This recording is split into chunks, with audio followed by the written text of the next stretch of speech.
Well, here I am showing up to this customer's house. The system's not drying. They say it's running, it's spinning, it's just not getting hot. Go ahead and pull this dryer out. Got the dryer pulled out, so I'm gonna go ahead and disconnect this Coflex. Now that I got the Coflex removed, I'm eliminating this piece. I already kind of looked down in it and it don't look clogged or anything like that. So I'm gonna go ahead and kick this thing on with normal. Okay, I just kicked it on, so it is blowing, I can feel it, but it's just normal air. It's not hot at all. I'm gonna go ahead and turn it off. Go ahead and unplug it. Now I got this thing all unplugged, I'm gonna go ahead and push it out here.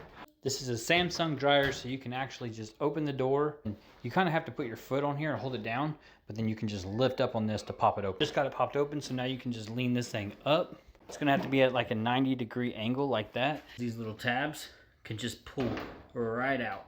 I just pulled it out, so this thing is loose now. I'm just gonna use this washer to hold it. I got that thing flipped back, so I'm just gonna go ahead and remove this. Now I can take out these 3 top screws. There's one right here, and then 2 on the bottom. After you get those screws out, you can go ahead and shut the door. Now you can just kind of lean against the dryer a little bit to push this in, and then you can just pull these up both sides. After you do that, this thing will just lean back like this. You disconnect the sensor. The sensor just pulls out, and now you can pull this door off. The front side just came off, so now I'm just gonna lean it against the wall over here. And now you can go to the bottom right corner, and there's this, pushing this little tab, and then you can just pull it out. Take out this screw, that screw, that screw, that screw, and then there's some right here that goes around. Take those out. Yeah, I just got these screws out, and now I got this sensor that I gotta go ahead and take out. In order to do that, they got these hard plastic tabs that you gotta push in, push in. I'm gonna use this little flathead screwdriver to do it, but once you push those in, you can just pull this thing out. And just pull this out. I can pull off this gray part. In order to do that, you got these tabs, and they have to be lifted up and those are right out. Pulled those up, and then this thing came right out. Set it over to the side. I fully got this front side taken off. I can see everything in here. And as you can see, it's pretty clogged of lint inside the blower. The blower is kicking on. The unit is telling the dryer what to do. All the signals working. I'm thinking is we got the heating element and everything over here. Pull it out. Got one screw down there.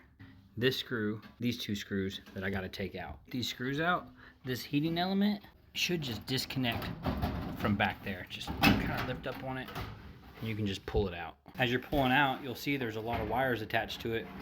They all should just come right out. See, it has a little flue pipe. Goes up, and then right there's the exhaust. So that's how the dryer gets hot. You make these wires so convenient to where you don't have to take anything apart.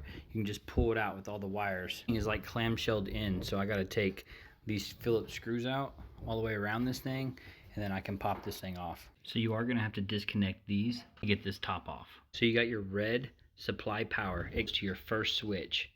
It's the first one because it's the shortest wire. It goes to this switch, it jumpers over to this switch, goes through it, jumpers over to this switch, goes through it. This is your return wire, this blue one, and then it's feeding back. If any of these switches trip, it'll cut the power. Switch trips, or if it goes bad, the unit won't work. We'll have to test this switch, we'll test this switch, and we'll test this switch. So you do gotta remember your wiring, but it's pretty easy because you got your supply and your return, and then you just got your jumper wires to each switch. And then you can take off the wiring. Now we can test the switches, so take it over to continuity. Your leads you can test to make sure they're in right, and you can just touch them together. Makes the beep noise, you know it's working. So we're gonna take one on one side and one on the other. It beeping, so that means this switch is working. We got one on one side, one on the other. This one is working. These are just safeties though, in case the system's like overheating. This one over here is a little bit different. This is the coil of the heat strip. So if this thing is like broke, then it won't make contact going through. So we got one on one side, one on the other, and it is not beeping.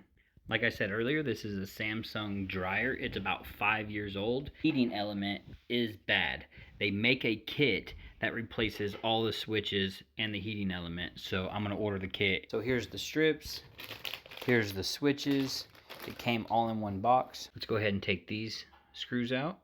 Get those screws out, those switches will fall right out, and this thing should fold right up. Just got the top off. Here's the old, look how charred up it is. Oh, look, there's the break right there. Why it's not making continuity through right there, because it's broke. One Phillip right there we got to take out. On this right here, there's a little flat tab right there that you got to bend up in order to push this thing out. Flatten those out so this thing will come right out now. Do not lose this piece. It's the only one you get. It doesn't come with the kit. This thing is completely loose and you can trash it. The new one goes right back in just like the old one. And you can go ahead and pull on this wire just a little bit, stretch it out. Then you can feed these through. Now you're gonna get that piece, put them on just like you took them off, screw it in. Got those tabs bent back over, it's all screwed back on. I got the other two switches here, I'm going to take them out. There's the old ones, here's the new ones. I know those are good, but I might as well replace them because I'm right here. Go ahead and put this top shell right back on. Just got it all back together with the new ones, so now I can put these switches back on. Got the switches all back on. Let's go ahead and be safe and we can test continuity. And it is working now. I'm going to go ahead and wire this thing back up. Got this all wired up so I can put it back in. Just got that all back on. So now I got the gray piece sitting right here. I'm going to go ahead and clean this pipe out. I bet there's a lot of lots of lint inside there. Now this is the blower wheel. I'm going to shake it. I'm going to try to get all this dust out best I can. I'll probably vacuum it. Got all the big chunks out. All that fine stuff will blow right out the pipe. So now I can put the gray piece right back on. Gray piece is back on, so I'm going to go ahead and wire this back up. Now I can push this back in. I can go ahead and put this door back on. Just got the front plate clicked into the bottom. So now before I put the top screws in, I'm going to go ahead and plug in the sensor. Got the sensor plugged in, and then I just clip this into place, and now I can put in these screws and down there. Okay, the front plate is completely on, so now I can put back in the filter. Front door is completely on, so now I can go ahead and flip this thing back over. Just flip it over so the dryer is back together. I'm going to go ahead and plug it in. I'll go ahead and turn it on. Then I can start it. And we're going to go ahead and test the temperature coming out. And the temperature is rising. It's just getting hotter and hotter. System